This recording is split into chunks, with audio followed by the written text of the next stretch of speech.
This is Masters Report. I'm John Masters, and you're not. Yes, I know. Audio was off. I don't know. What can I tell you? Guys, if you watch my channel, you'll notice that I love to do quotes. I love to tell you what laws are being violated because I like to make this informational also, not just entertainment. And I come across this video. You guys got to see it. It's good. It really covers what constitutional rights and how those rights have been violated. And it also covers the different crimes that are actually being committed right now by the CDC. Now, I'm going to jump in and out a little bit. I'm not going to do it that much because the guy just really laid this out well. And without further ado, let's see what they're up to. So let's set the stage a little bit with some laws that are not necessarily commonly known.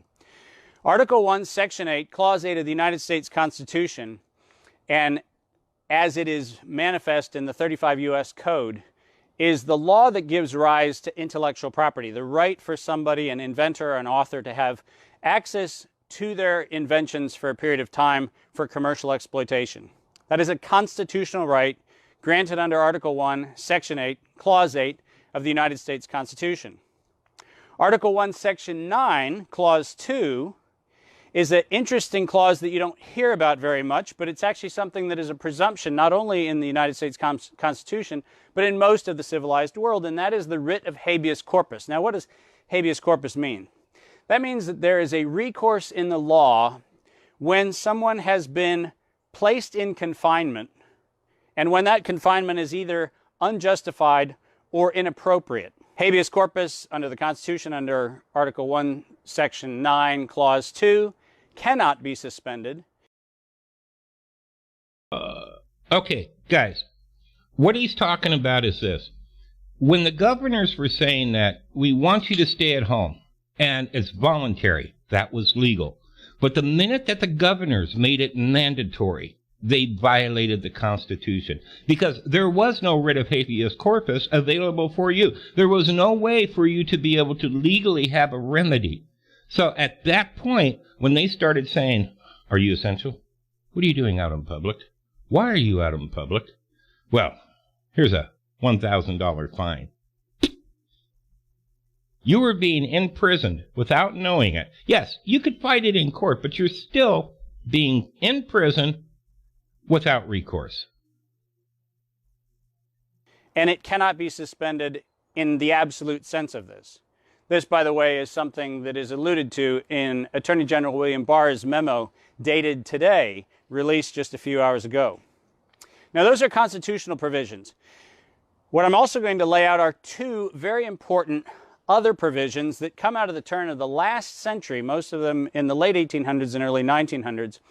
And those two provisions are called the Sherman Act, which is 15 U.S. Code Section 1 and following, and the Sherman Act, which was amended with a thing called the Clayton Act in 1914. And I just want to make reference to three provisions inside of the Sherman and Clayton Act. Combined, these represent what's called the Antitrust Acts of the United States. 15 U.S. Code Section 1 actually makes it illegal for anything that is a conspiracy and restraint of trade or commerce among the states with foreign nations, and any of those actions are declared illegal. Every person who shall make a contract or engage in a combination or conspiracy is declared to be illegal and shall be deemed guilty of a felony. And I made reference to the fact that this is criminal and civil allegations. All right, let me go into a little bit more detail about what he's talking about. The minute that the governors started shutting down businesses, now again, they could do it voluntarily, but the minute that they started going through and they were using like pulling your liquor license, they were using that, or pulling your business license, something that we all need to be aware of, guys. Everybody tells us that we're free, but we work at the pleasure of the government. And I know you don't want to hear that, but the day that we start to realize it is the day that we'll do something about it. But as long as we live under the illusion that we're free to work wherever we want or free to do whatever we want, we're never going to change it. And I'm going to make a case in point. Try to get a job without a Social Security number. try to open a business without a business license if the state or the city declares that you need one to be able to work. We have to start to realize it, people. And it's only going to be when we do realize it that we're going to make a change. Criminal allegations are given rise from the Sherman Act and the Clayton Act. 15 U.S. Code Section 2, talks about a violation of monopolizing trade. And this says every person who shall monopolize or attempt to monopolize or combine or conspire with any other person or persons to monopolize any part of trade or commerce among the several states or with foreign nations shall be deemed guilty of a felony. And once again, this is a criminal violation, and the penalty shall be not exceeding $100 million if a corporation, or if a person, $1 million. The third provision that I want to give rise to with respect to the Antitrust Acts is a thing in Section 19 called interlocking directorates and officers. And specifically, I just want to make reference to this. No person shall at any time serve as a director or officer in any two corporations engaged in whole or in part in commerce and by virtue of their business or location of operation, competitors, so that the elimination of competition by agreement would constitute a violation of any antitrust law. Now, those 5 provisions, 2 acts of the Constitution, which give rise to all kinds of cures in both civil matters and otherwise, and the Sherman Act, which are actually criminal acts, are very important to set the stage for what happened. On April 25th, 2003, the United States Center for Disease Control broke the law. They broke 35 U.S. Code Section 101 in the filing of a patent entitled Coronavirus Isolated from Humans. Under Section 101 of 35 U.S. Code, the patenting of a substance of nature is illegal. This was confirmed, by the way, in a Supreme Court case with which we were affiliated in 2013 against Myriad Genetics. And the Supreme Court ruled in their affirmation of this that it is illegal to have a patent on a human gene. All right, guys. Are you getting the idea now about how long this has been in preparation? I mean, don't think that this just came out all of a sudden. It's been prepared for. As long as the CDC, meaning Fauci, Gates, however you want to word it, okay? Whoever you want to place in there. As long as they have the patent on that particular virus, that means they own it, which means that nobody else can mess with it, and they can say pretty much whatever they want to say about that virus. I mean, not to say that they're doing that, because of course they wouldn't. It's Fauci. I mean, look at him, man. He looks great up there. He's got the suit. He sounds professional. He wouldn't lie to you.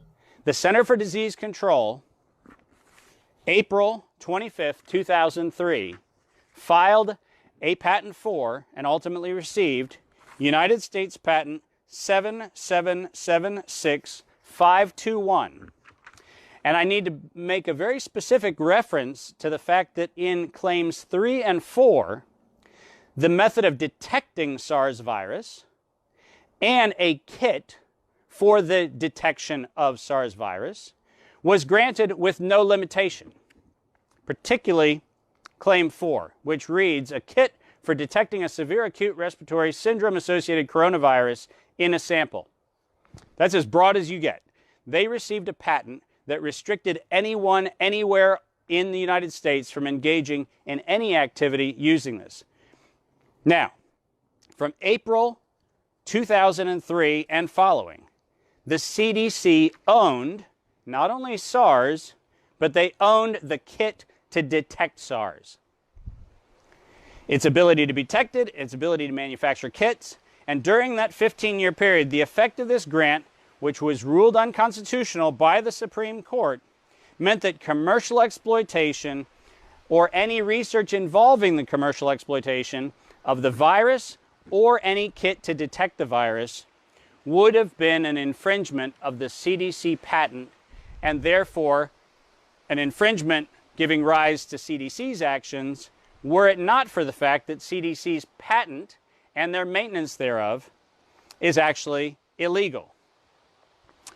CDC and the National Institute of Allergy and Infectious Disease, led by Anthony Fauci, that's right, the Dr. Fauci that you hear, entered into trade among states, including but not limited to a corporation called EcoHealth Alliance Incorporated, and with foreign governments and foreign entities in direct violation of the Sherman Act provisions, specifically the Wuhan Institute of Virology and the Chinese Academy of Sciences, through a 2004 National Institutes of Health grant, RO1 AI 110964.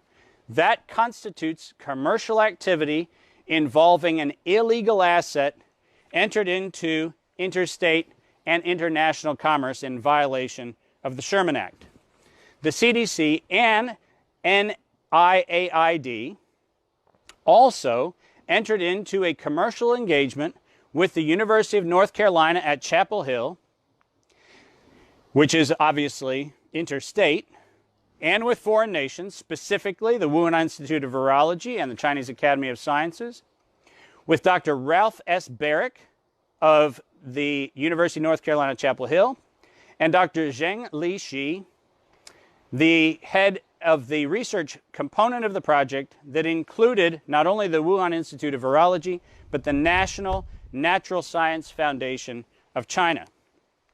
CDC and the NIAID entered into trade among states, in addition, which gave rise not only to a constructive infringement, unless there was another undisclosed agreement, on the patent that was held by CDC, with the University of North Carolina, Chapel Hill, and with foreign nations to conduct chimeric construction of novel coronavirus material with specific virulence properties prior to, during, and following the determination made by the National Institute of Health on October the 17th, 2014, that this work was not sufficiently vetted for biosecurity and safety standards.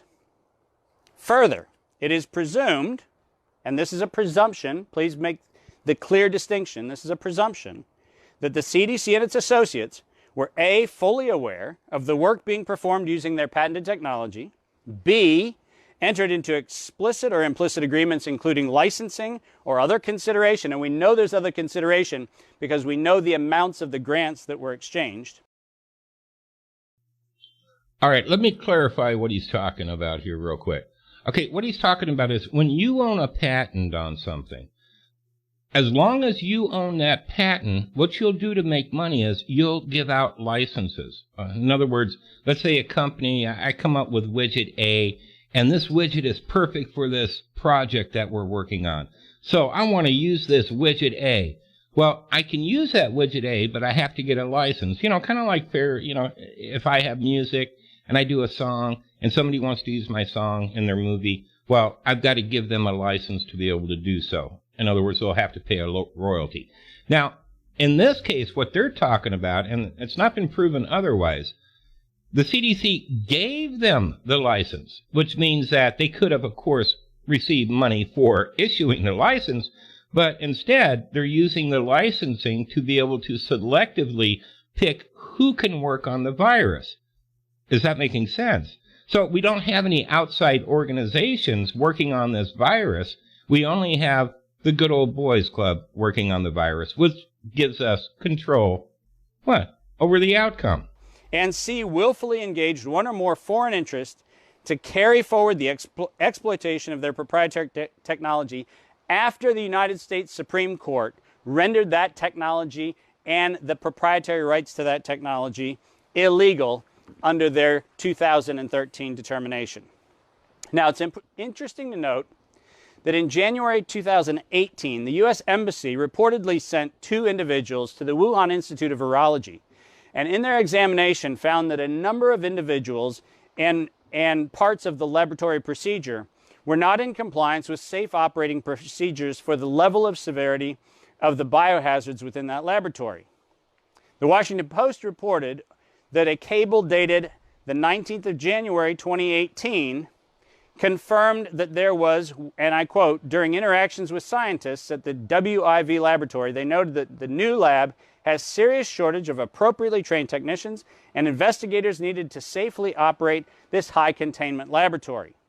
A year later, in June 2019, the CDC conducted an inspection of Fort Detrick's U.S. Army Medical Research Institute of Infectious Diseases, or USAMRID, and ordered it closed after what appears to be the same violations. And this is actually quite critical, because the Center for Disease Control shut down a laboratory for the very same argument that was made when the State Department and embassy staff reportedly found the same or similar violations at the Wuhan Institute of Virology. All right, while he doesn't go into this, all right, it makes one wonder, did that particular laboratory work on an alternate angle that the CDC wasn't aware of that could conflict with whatever, I'm not saying they had an agenda, but let's say conflict with their patent that they already have. So, of course, what do we need to do is shut them down. As those information with respect to the Fort Detrick investigation are not clearly available, all we can assume is that CDC selectively and capriciously closed one lab and let another with similar violations that also had a financial interest in their activities to continue. Now, here's where it gets a little messy, folks, because CDC reported the first SARS-CoV case in January 2020. And according to the CDC's own Epidemic Intelligence Service, by the end of January to the 1st or 2nd of February, there were 650 clinical cases and what they report to be 210 tests performed. Now just stop for a minute and ask yourself the question. If the test, which reportedly was not approved by the FDA for emergency use, remember, for emergency use, was not approved until the 4th of February, how is it that in late January, allegedly the CDC had already allegedly conducted 210 tests on alleged cases of coronavirus infection in the United States? Given that the suspected pathogen was first implicated in official reports on December 31st, 2019, and only isolated within that very short period of time between December 31st and the early part of January. All right, did you guys catch that? So in other words, I don't understand how it could have escaped from the Wuhan lab if the dates are correct. How could they? In other words, he's stating, how could they have already studied this particular virus before it was ever, done tests on it? And I'm still saying to this day, in November, I caught a cold, and I remember it wasn't. I mean, it was a bad cold, but I'm not going to say it was super bad. But it had the crickling in the chest, and very difficult to cough up film. And I recall after it was about 14 days, I was like, dude, I got to go to the hospital because I still got this cold. I mean, maybe I got an immune problem because I can usually kick it between 3 and 7 days. Of course, it wasn't CV-19 because, it wasn't released. It wasn't in the wild. One can only conclude that the CDC had the mechanism and the wherewithal to conduct tests to confirm the existence of a novel coronavirus, did not have the mechanism, but falsely reported the information, and it certainly tests credulity of both the World Health Organization and the CDC that they could manufacture before anyone even knew this virus existed and had not clarified it in any form of genomic testing, that they had tests for 210 tests before any emergency use authorization was granted. Did the CDC have the test? Did they not have the test? Why doesn't the world have the test? The world doesn't have the test because from 2003 until today, the CDC illegally held, maintained, and controlled an illegal patent on both the virus and on the test that would be required to detect its presence. The reason why you can be told there is a novel coronavirus, and the reason why there is no way to empirically validate whether there actually is SARS-CoV-2 or not, is because the CDC maintained an illegal monopoly, restrained trade, and violated both the Sherman and the Clayton Act in their business practices with both domestic and foreign operators. Around March 12th, and this date becomes exceptionally important to the last comment I'm going to make. Around March 12th, 2020, in an effort to enrich their own economic interests by way of securing additional funding from both federal and foundation actors, the CDC and NIAID, Dr. Fauci elected to suspend testing as a requirement to classify a patient with COVID-19. Now, March 12th is really important. Not surprisingly, as there was a drop in reported cases, the liberalization of what constituted a suspected or presumptive positive case needed to be created to incite fear and to prop up the fear of a pandemic, which was never capable of being independently verified because of an illegal action taken by the Center for Disease Control. The CDC and the WHO elected to commit to a narrative of a novel coronavirus. And remember, they had the only ability to do so. They patented the compound of nature illegally, and then they held the patent on the test for that compound. There was... All right, for those that aren't getting it, let me make this perfectly clear for you, okay? Essentially, the CDC is the only person, or the only one that has the capabilities of, one, investigating the coronavirus due to their license and their patent, or their patent, they could license out that investigation, and two, they're the only ones that had the test that could actually determine if somebody has the coronavirus. And they never released either of those. So in other words, they control it completely. They can say whatever they want to, and nobody can deny it. Man, that's pretty cool. If it didn't destroy the world, that was pretty cool. There's no way to independently verify this.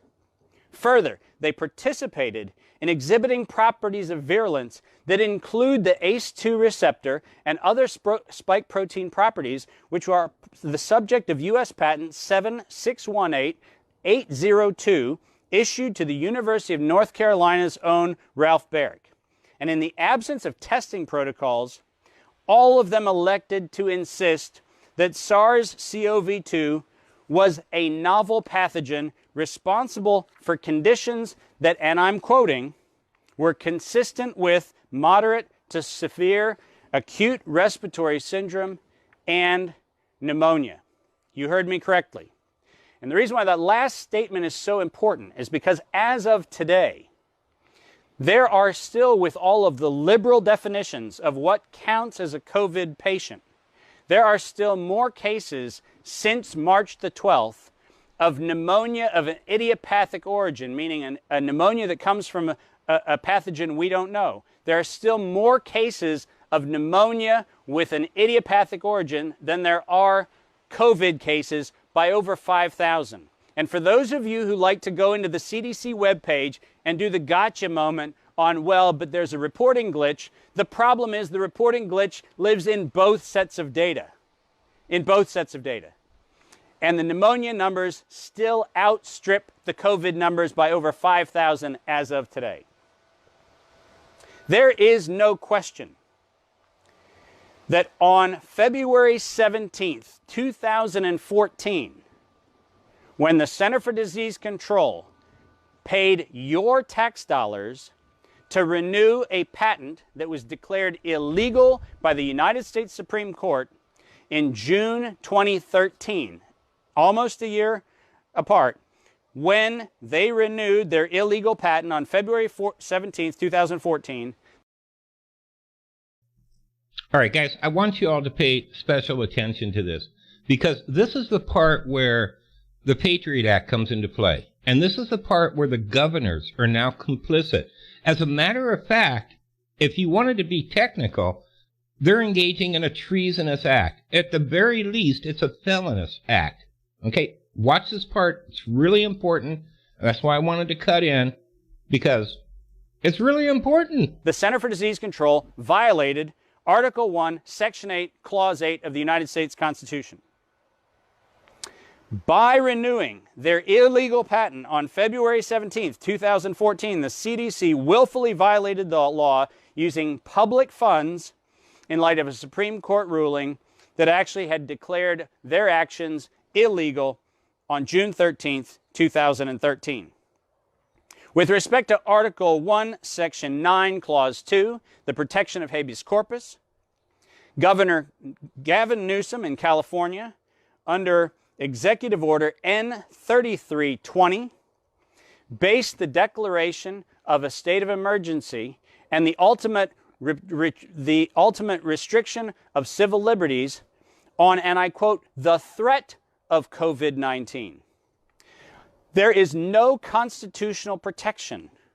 And by the way, if you go and look at the Ju Ho case in the case in San Francisco, during the previous pandemic litigation in the Supreme Court, you'll realize that there is no protection that has ever afforded a governor in any state the right to suspend civil liberties on the threat of a thing, particularly when that threat has not been given the opportunity to be examined. No background of the underlying supporting science has been verifiable, and in this particular case, could not be verified without infringing the CDC's patent or without their collusion. Fox guarding the henhouse? Absolutely. And Governor Newsom's order, by stating that it is under the threat without any confirmed serology or confirmed immunologic evidence, violated not only his rights under Government Code Sections 8567, 8627, and 8655, which, by the way, never give anybody the right to declare an emergency based on merely an unsubstantiated threat. At the time of that declaration, neither the CDC nor the WHO had sufficient testing in place to confirm or isolate the novel coronavirus.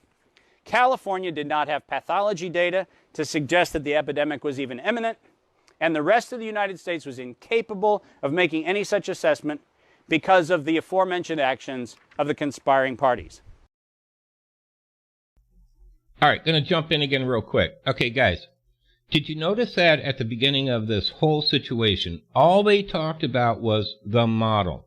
In other words, for the last, I would say, 20 years, somewhere around 20 years, the government and the mainstream media have been pushing science. We've got to listen to science. At first, of course, it was global warming. Now it's climate change. But it's the push of science. They've been trying to make it to the point to where science is now the arbiter of what we do within our world. Well, science says that you can't do that, so we're going to make a law against it because science says that you can't do that, even though they can pay off the scientists. So this is something that I wanted to make sure that was clear. Let me make this point abundantly clear. To date, there is no clinical data showing that the restraint of healthy individuals, also known as social distancing, has any empirical data supporting its use. If you look at the University of Washington, Johns Hopkins, and Imperial College models, not a single one of them mandates entire lockdown of a healthy population. The most aggressive assumptions under social distancing are set forth to be a workplace reduction of about a reduction of 50%. But in no model, in no scientific document, in no place at all has there ever been validation that quarantining a healthy population has any merit in science. Governor Newsom, followed by another 42 governors, decided unilaterally to take propaganda rather than science and turn it into public policy. This directly violates the constitutional protections of the United States. The Sherman Act and the Clayton Act were violated with all the events that were mentioned above, and the collusion around the CDC patent because they had the exclusive restrictive right both on studying the virus and on building any diagnostic kits, are self-evident and argued under the Sherman and the Clayton Act. Now, I told you that there was going to be another piece, that 15 U.S. Code Section 19, which is the prohibition of interlocking directorates. I just want to read into the record the fact that Dr. Fauci is on the Leadership Council of the Bill and Melinda Gates Global Vaccine Action Plan. Now, that is public information. Whether he still maintains that position or not, he certainly was in the role he was at NIAID at the time he was given this appointment. And Leah Devlin, who is on the CDC Foundation board, is also on the faculty of the University of North Carolina, Chapel Hill. These two individuals should be subject to further investigation under 15 U.S. Code Section 19 for the prohibition of interlocking directorates. Now, I told you March 12th was an important date. For those of you who don't follow the news very closely, the Patriot Act, which many people really found to be odious and offensive, was renewed by Congress until March 15th, 2020. That means that all of Dr. Fauci's nonsense, all the CDC behavior, all of the crap that we have been going through with respect to all of the lockdowns and the suspension of civil rights was in fact going on before the Patriot Act expired on March 15th, 2020. Just as a point of reference, remember Gavin Newsom's order came out on March the 4th, 2020. Under Section 802 of the Patriot Act says that domestic terrorism is a person engaging in domestic terrorism if they do an act that is, and I quote, dangerous to human life, that is a violation of criminal laws of a state or of the United States, and if the act is intended to, 1, intimidate or coerce a civilian population, and 2, influence the policy of a government by intimidation or coercion. All right, I got to cut back in here real quick. Guys, y'all have been following Bill Gates. You've been following Fauci. Listen to what this man has to say. If you want, back it up. Listen to what he has to say and tell me if they've been engaging in it or not.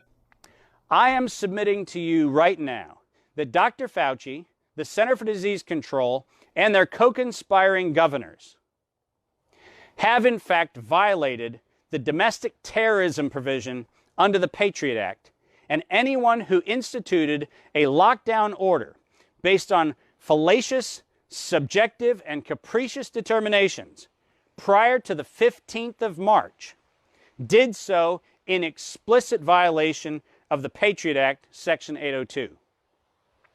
Now, that is a serious allegation. And that's a serious allegation because this matter is serious. We went 17 years, ladies and gentlemen. We went 17 years during which the Center for Disease Control colluded and restricted the ability for anyone to get normative data on the presence or prevalence of coronavirus infection. The reason we don't know whether there is actually a COVID-19 event, or, as the data that has been reported recently by Reuters and others might suggest, which is that coronavirus has been circulating in the population with asymptomatic carriers in the majority, up to 96% of people testing positive for coronavirus. And remember, these are people testing positive.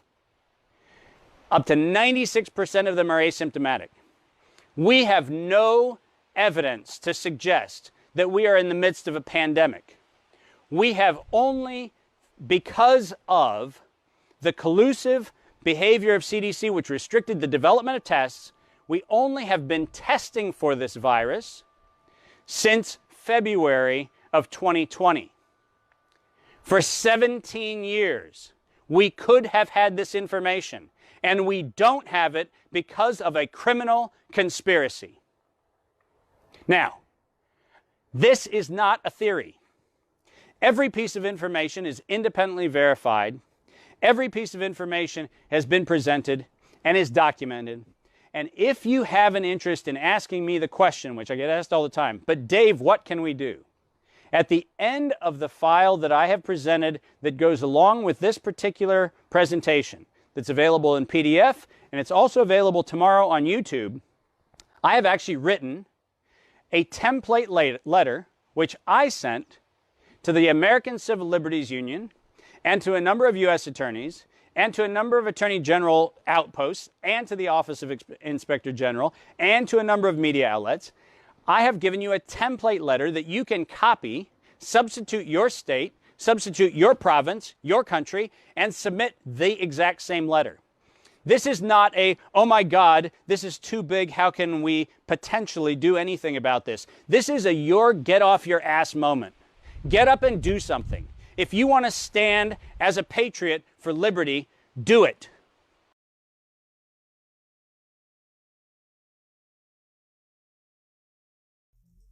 I'm going to have to tell you, I love that ending that he has. I'm going to have a link to his channel. Tell him John Masters sent you. He's got the forum and the links right there. I could put it on mine, but I want him to get views. And he actually puts out some really good stuff. And some of the comments that I've been getting here is, yeah, according to what this man stated, is that terrorism has been put on the American people. It's been instigated against us by our own government. I mean, doesn't it fulfill all of the requisites of terrorism? Wasn't the entire population terrorized, locked into their own home? It's a question that you guys need to answer yourself. I'm John Masters. That's my story.